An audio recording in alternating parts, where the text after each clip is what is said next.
Halo teman-teman semua, hari ini kita akan membahas saham salah satu perusahaan di Indonesia secara detail dari sisi fundamental. Ayo kita lihat bagaimana performa keuangan perusahaan ini.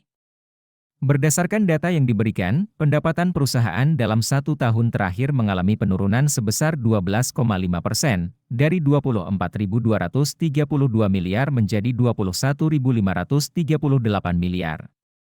Namun, jika kita lihat rata-rata pertumbuhan pendapatan dalam 5 tahun terakhir, CAGR, perusahaan ini tumbuh rata-rata 15,0% per tahun. Ini menunjukkan potensi pertumbuhan perusahaan yang cukup baik. Untuk laba bersih, perusahaan mengalami penurunan sebesar 64,2% dalam 1 tahun terakhir, dari 6.371 miliar menjadi 3.879 miliar. Namun, jika dilihat dari rata-rata pertumbuhan laba bersih 5 tahun terakhir, CAGR, perusahaan ini tumbuh rata-rata 34,9% per tahun. Ini menunjukkan performa laba bersih yang cukup baik meskipun ada penurunan dalam 1 tahun terakhir. Dilihat dari profitabilitas, perusahaan mengalami penurunan gross profit margin dari 35,6% menjadi 21,6% dan net profit margin dari 26,3% menjadi 18,0%. Hal ini menunjukkan adanya penurunan efisiensi dalam menghasilkan laba.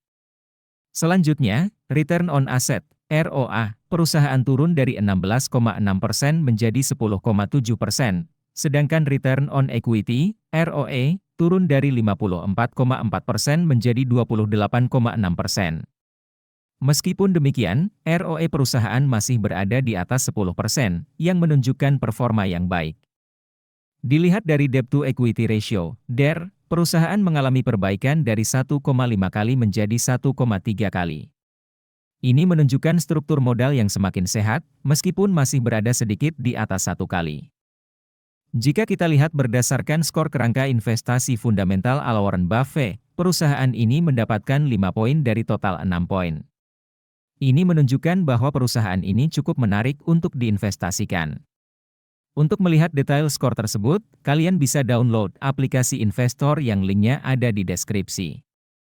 Jangan lupa untuk meninggalkan komentar, apa saham yang ingin kalian analisis selanjutnya. Nah, sekarang kita akan masuk ke bagian yang paling dinanti-nanti, yaitu valuasi saham. Valuasi adalah proses menentukan nilai intrinsik suatu perusahaan. Hal ini penting untuk mengetahui apakah harga saham saat ini undervalued atau overvalued. Margin of safety adalah selisih antara nilai intrinsik dan harga pasar saat ini.